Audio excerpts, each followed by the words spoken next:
About Paul Manafort within minutes of each other. We were into some serious leaking activity here. It's not to minimize the allegations against President Trump's former campaign manager, but it is to raise questions about, in a criminal investigation, how is so much of this stuff getting out?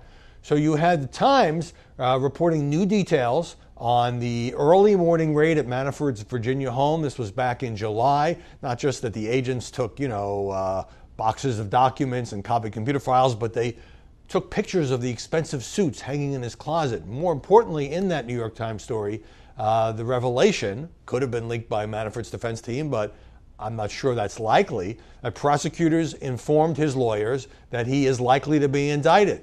There was something in Justice Department procedure called a target letter, where a potential defendant is put on notice. And that, of course, leaking that, of course, is a way of ratcheting up pressure on the potential defendant, in this case, Paul Manafort. CNN, just about the same time, reporting that Manafort had twice been wiretapped by federal agents. Now, some of this predated his association with Donald Trump. You'll recall that Manafort was the campaign manager for about 5 months in 2016. The first set of wiretaps, approved by a special court, goes back to 2014. And this had to do with Manafort's dealings with the then ruling party in Ukraine. He's basically a veteran Washington lobbyist who's had dealings with a lot of foreign countries. And what he's under investigation for have to do with alleged violations or possible violations of tax law, of money laundering, and of not properly registering some of the foreign lobbying. If indeed that's the case, obviously he's presumed innocent. And there was a second round of wiretaps on Manafort that came both before and after the election, so it's possible that Donald Trump was picked up on some of those. But again, it's supposed to be aimed at his dealings with any foreign people who the FBI might have reason to be suspicious of. Now, as an old Justice Department reporter, I can tell you that none of this stuff is supposed to leak. Being told he might be indicted, the wiretaps, the details, and so it sounds very much like Mueller is trying to ratchet up the pressure on Manafort, maybe to make him flip, maybe to make him reveal damaging information, if such exists, about President Trump.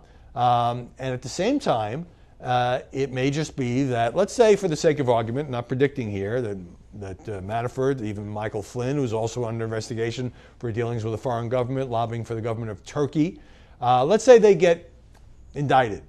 That could have nothing to do with Trump. It might have to do with their own financial dealings with other countries, as opposed to being part of the core mandate of Robert Mueller, which is, of course, was there any collusion between the Trump team and Russia? And was there any cover-up of such collusion, if indeed such collusion exists? So it's obviously an important story. We're talking here about one of the 3 former campaign managers for the President of the United States. But at the same time, I have to question why this is coming out now. It looks orchestrated. It looks like an effort by prosecutors to make Manafort cooperate in a way that he might not be inclined to do.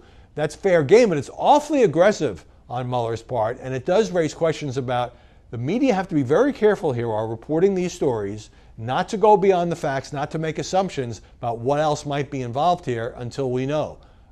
Because at this point, it seems mainly to be about Manafort. Could there be wider evidence involving the former campaign manager?